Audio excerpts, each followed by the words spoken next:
Hi friends, എല്ലാവർക്കും talent അക്കാഡമിയുടെ daily current affairs സെഷനിലേക്ക് സ്വാഗതം. എന്റെ പേര് കിരൺ. നമുക്ക് ഇന്നത്തെ ഡിസ്കഷൻ ആരംഭിക്കാം. നമ്മൾ ആദ്യം ഡിസ്കസ് ചെയ്യുന്ന ഒരു ഇമ്പോർട്ടന്റ് ആയിട്ടുള്ള അവാർഡാണ് ബുക്കർ പ്രൈസ് 2020 അനൗൺസ് ചെയ്തിരിക്കുകയാണ്. 2020 ജേതാവ് അമേരിക്കൻ സ്കോട്ടിഷ് എഴുത്തുകാരനായ ഡഗ്ലസ് സ്റ്റുവാർട്ട് ആണ്. അദ്ദേഹത്തിന്റെ ഷഗി ബെയിൻ എന്ന നോവലിനാണ് അദ്ദേഹത്തിന് 2020 ബുക്കർ പ്രൈസ് ലഭിച്ചിരിക്കുന്നത്. അപ്പോൾ 2020 ബുക്കർ പ്രൈസ് ജേതാവ് ആരാണ്? ഡഗ്ലസ് സ്റ്റുവാർട്ട് ആണ്. നോവലിന്റെ പേര് ഷഗി ബെയിൻ എന്നാണ്. അങ്ങനെയാണെങ്കിൽ 2019 ബുക്കർ പ്രൈസ് ലഭിച്ച ആർക്കൊക്കെയാണെന്ന് ചോദിച്ചു കഴിഞ്ഞാൽ 2 പേർക്കാണ് 2019 ബുക്കർ പ്രൈസ് അവാർഡ് ലഭിച്ചിരിക്കുന്നത്.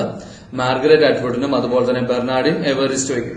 മാർഗരറ്റ് അറ്റ്വുഡിന്റെ ദ ടെസ്റ്റമെന്റ്സ് എന്ന നോവലിനും അതുപോലെ തന്നെ ബെർണാഡിൻ എവറിസ്റ്റോയുടെ ഗേൾ വുമൺ അതർ എന്ന നോവലിനുമാണ് 2019 ബുക്കർ പ്രൈസ് ലഭിച്ചത്.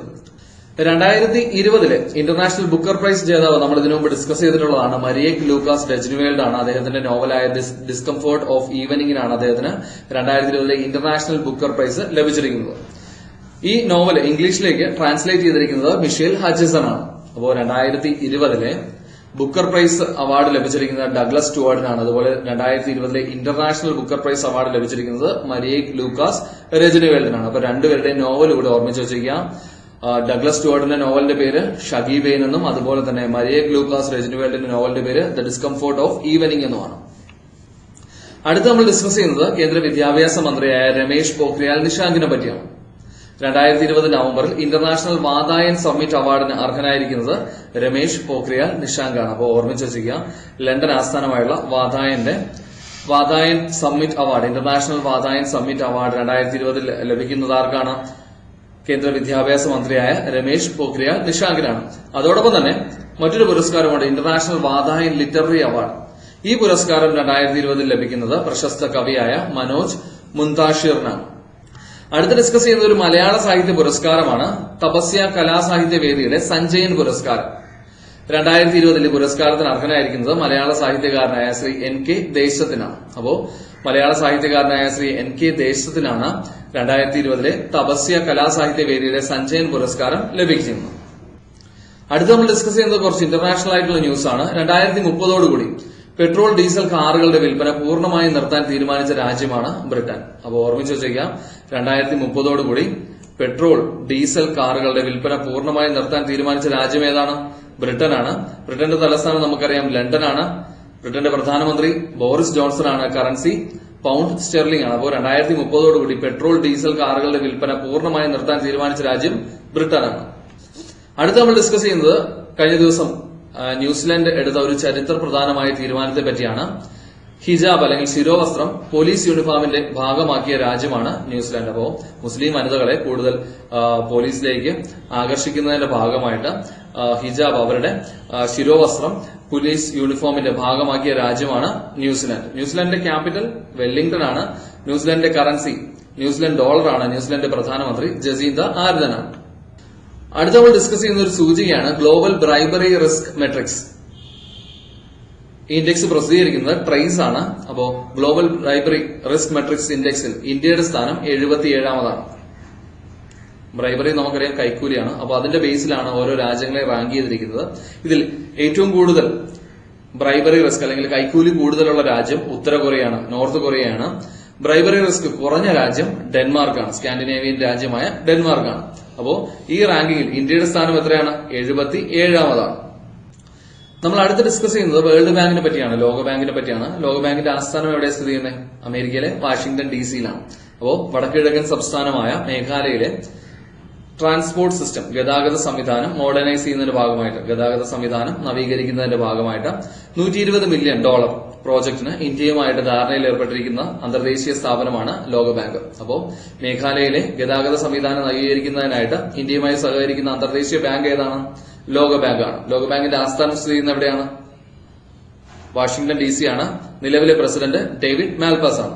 അടുത്ത് നമ്മൾ ഡിസ്കസ് ചെയ്യുന്നത് കർണാടക സംസ്ഥാനത്തെ പറ്റിയാണ്. കർണാടക സംസ്ഥാനത്തിന്റെ 31ാമത് ജില്ലയാണ് വിജയനഗര. അപ്പോ കർണാടകയുടെ 31ാമത് ജില്ല വിജയനഗരയാണ്.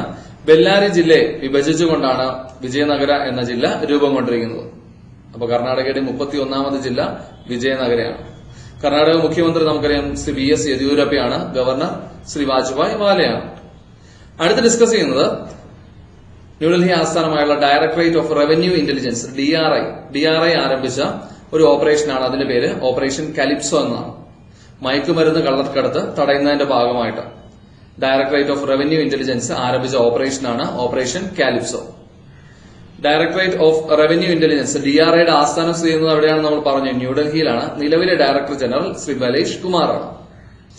നമ്മൾ അടുത്ത് ഡിസ്കസ് ചെയ്യുന്നത് പശ്ചിമ ബംഗാളിനെ പറ്റിയാണ്, വെസ്റ്റ് ബംഗാളിനെ പറ്റിയാണ്. കാട്ടാനകൾക്ക് വൈദ്യുതി ആഘാതങ്ങളിൽ നിന്നും സംരക്ഷണം നൽകുന്നതിനായിട്ട് ആന്റി ഇലക്ട്രിക്യൂഷൻ സെൽസ് രൂപീകരിക്കുന്ന സംസ്ഥാനമാണ് പശ്ചിമ ബംഗാൾ. അപ്പോൾ 2020 നവംബറിൽ കാട്ടാനകൾക്ക് വൈദ്യുതി ആഘാതങ്ങളിൽ നിന്നും സംരക്ഷണം നൽകുന്നതിനായിട്ട് ആന്റി ഇലക്ട്രിക്യൂഷൻ സെൽസ് എന്ന സംവിധാനം രൂപീകരിക്കുന്ന സംസ്ഥാനം ഏതാണ്? പശ്ചിമ ബംഗാളാണ്. പശ്ചിമ ബംഗാളിന്റെ ക്യാപിറ്റൽ കൊൽക്കത്തയാണ്. മുഖ്യമന്ത്രി ശ്രീമതി മമതാ ബാനർജിയാണ്. ഗവർണർ ശ്രീ ജഗദീപ് ധൻകറാണ്.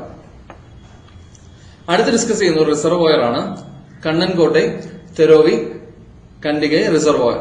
2020 നവംബറിൽ കമ്മീഷൻ ചെയ്യുന്ന തമിഴ്നാട്ടിലെ ചെന്നൈയിലെ കൃഷ്ണ നദിയിലെ ജലം കുടിവെള്ളം അതുപോലെ തന്നെ കൃഷി ആവശ്യങ്ങൾക്ക് സംഭരിക്കുന്നതിനായിട്ട് നിർമ്മിച്ച റിസർവോയറാണ് കണ്ണംകോട്ടി തിരുവി കണ്ടിഗെ റിസർവോയർ. അപ്പോൾ ഒരുപക്ഷെ ഈ റിസർവോയറിന്റെ പേരും അത് ഏത് സംസ്ഥാനത്താണ് സ്ഥിതി ചെയ്യുന്നത് എന്ന് ചോദിച്ചേക്കാം. അപ്പോൾ കണ്ണൻകോട്ടി തിരുവി കണ്ടകി റിസർവോയർ സ്ഥിതി ചെയ്യുന്നത് എവിടെയാണ്? തമിഴ്നാട്ടിലെ ചെന്നൈയിലാണ്. തമിഴ്നാട്ടിലെ മുഖ്യമന്ത്രി ശ്രീ പളനിസ്വാമിയാണ്. ഗവർണർ ശ്രീ ബൻവാരിലാൽ പുരോഹിതാണ്. അടുത്ത നമ്മൾ ഡിസ്കസ് ചെയ്യുന്നത് പഞ്ചാബ് സംസ്ഥാനത്തെ പറ്റിയാണ്. വികലാംഗരുടെ ശാക്തീകരണം ലക്ഷ്യമിട്ടുകൊണ്ട്, വികലാംഗരുടെ ഉന്നമനം ലക്ഷ്യമിട്ടുകൊണ്ട് പഞ്ചാബിൽ ആരംഭിച്ച പദ്ധതിയാണ് ദിവ്യാംഗൻ സശക്തീകരൺ യോജന എന്നുള്ളത്. അപ്പോൾ ദിവ്യാംഗൻ സശക്തീകരൺ യോജന എന്ന പദ്ധതി ആരംഭിക്കുന്നത് എവിടെയാണ്? പഞ്ചാബിലാണ്. പഞ്ചാബിന്റെ ക്യാപിറ്റൽ ചണ്ഡീഗഡ് ആണ്. പഞ്ചാബിന്റെ ഗവർണർ ശ്രീ VP സിംഗ് ബദ്നോർ ആണ്. മുഖ്യമന്ത്രി ക്യാപ്റ്റൻ അമരീന്ദർ സിംഗ് ആണ്. അടുത്ത നമ്മൾ ഡിസ്കസ് ചെയ്യുന്നത് മഹാരാഷ്ട്രയുടെ തലസ്ഥാനമായ മുംബൈയെ പറ്റിയാണ്. ഇന്ത്യയിൽ ആദ്യമായിട്ട് urban plan with gender specific focus നിലവിൽ വരുന്ന നഗരം മുംബൈയാണ്. അപ്പോ അർബൻ പ്ലാനിംഗിൽ, നഗര പ്ലാനിംഗിൽ വനിതകളുടെ അടിസ്ഥാന ആവശ്യങ്ങൾ കൂടെ ഉൾക്കൊള്ളിച്ചുകൊണ്ടുള്ള പ്ലാനിംഗ് നടത്തുന്ന ഇന്ത്യയിലെ ആദ്യ നഗരമായിട്ട് മാറിയിരിക്കുന്നത് മുംബൈയാണ്. അടുത്ത് ഡിസ്കസ് ചെയ്യുന്നത് ഒഡീഷയുടെ തലസ്ഥാനമായ ഭുവനേശ്വറിനെ പറ്റിയാണ്. ഇന്ത്യയിലെ ആദ്യ ഫേക്കൽ സ്ലഡ്ജ് സെപ്റ്റിക് മാനേജ്മെന്റിൽ ISO സർട്ടിഫിക്കേഷൻ ലഭിച്ച ഇന്ത്യൻ നഗരമാണ് ഒഡീഷയുടെ ഭുവനേശ്വർ. അപ്പോ faecal sludge and septic management FSSM-ൽ ISO സർട്ടിഫിക്കേഷൻ ലഭിച്ച ആദ്യ ഇന്ത്യൻ നഗരമാണ് ഭുവനേശ്വർ. അടുത്ത ഡിസ്കസ് ചെയ്യുന്ന ഒരു അപ്പോയിന്റ്മെന്റ് ആണ് ഓറിയന്റൽ ഇൻഷുറൻസിന്റെ ചെയർമാനും മാനേജിംഗ് ഡയറക്ടറുമായ ശ്രീമതി SN രാജേശ്വരിയെ insurance regulatory and development authority of India IRDAയുടെ ഹോൾ ടൈം മെമ്പറായിട്ട് നിയമിച്ചിരിക്കുകയാണ്. അപ്പോൾ insurance regulatory and development authority of India IRDAയുടെ ഹോൾ ടൈം മെമ്പറായിട്ട് 2020 നവംബറിൽ നിയമിതയായത് ആരാണ്? ഓറിയന്റൽ ഇൻഷുറൻസിന്റെ ചെയർമാൻ ആൻഡ് മാനേജിംഗ് ഡയറക്ടറായ ശ്രീമതി SN രാജേശ്വരിയാണ്. നമ്മുടെ രാജ്യത്തെ ഇൻഷുറൻസ് മേഖലയെ റെഗുലേറ്റ് ചെയ്യുന്ന ഒരു ബോഡിയാണ് IRDA, insurance regulatory and development authority of India. IRDAയുടെ ആസ്ഥാനം സ്ഥിതി ചെയ്യുന്നത് ഹൈദരാബാദിലാണ്. നിലവിലെ ചെയർമാൻ ശ്രീ സുഭാഷ് സി ഖുന്തിയാണ്. അടുത്ത് ഡിസ്കസ് ചെയ്യുന്നത് 1-2 ദിനങ്ങളാണ്. അതിലൊന്നാണ് എല്ലാ വർഷവും നവംബർ മാസം 19 അന്തർദേശീയ പുരുഷ ദിനം അല്ലെങ്കിൽ ഇന്റർനാഷണൽ മെൻസ് ഡേ ആയിട്ടാണ് ആചരിക്കുന്നത്. 2020 ഇന്റർനാഷണൽ മെൻസ് ഡേയുടെ പ്രമേയം better health four men and boys എന്നാണ്. അപ്പോൾ ഈ പ്രമേയം കൂടെ ഒന്ന് ഓർമ്മിച്ച് ചെയ്യാം. ഇന്റർനാഷണൽ മെൻസ് ഡേ എന്നാണ് നവംബർ മാസം 19 ആണ്. അതുപോലെ തന്നെ മറ്റൊരു ഇമ്പോർട്ടന്റ് ആയിട്ടുള്ള ഡേ ആണ് ഐക്യരാഷ്ട്രസഭയുടെ നേതൃത്വത്തിൽ എല്ലാ വർഷവും നവംബർ മാസം 20 വേൾഡ് ചിൽഡ്രൻസ് ഡേ, ലോക ശിശുദിനമായിട്ടാണ് ആചരിക്കുന്നത്. നമ്മുടെ രാജ്യത്ത് ശിശുദിനം ആചരിക്കുന്നത് എന്നാണ്? നവംബർ മാസം 14 തീയതിയാണ്. ഇന്ത്യയുടെ പ്രഥമ പ്രധാനമന്ത്രിയായ ജവഹർലാൽ നെഹ്റുവിന്റെ ജന്മദിനമാണ് നമ്മൾ ശിശുദിനമായിട്ട് ആചരിക്കുന്നത്. അപ്പോ വേൾഡ് ചിൽഡ്രൻസ് ഡേ എന്നാണ് ആചരിക്കുന്നത്? നവംബർ മാസം 20 തീയതിയാണ്. അടുത്ത് ഡിസ്കസ് ചെയ്യുന്ന ഒരു പുസ്തകമാണ്. ഇതൊരു സമാഹാരമാണ്. നമ്മുടെ രാഷ്ട്രപതി ശ്രീ രാംനാഥ് കോവിന്ദിന്റെ തിരഞ്ഞെടുത്ത പ്രസംഗങ്ങളുടെ സമാഹാരമാണ് ദ റിപ്പബ്ലിക്കൻ എത്തിക് ലോക് തന്ത്ര കെ സ്വർ എന്നുള്ളത്. അപ്പോ അത് ഓർമ്മിച്ചു വെച്ചേക്കുക.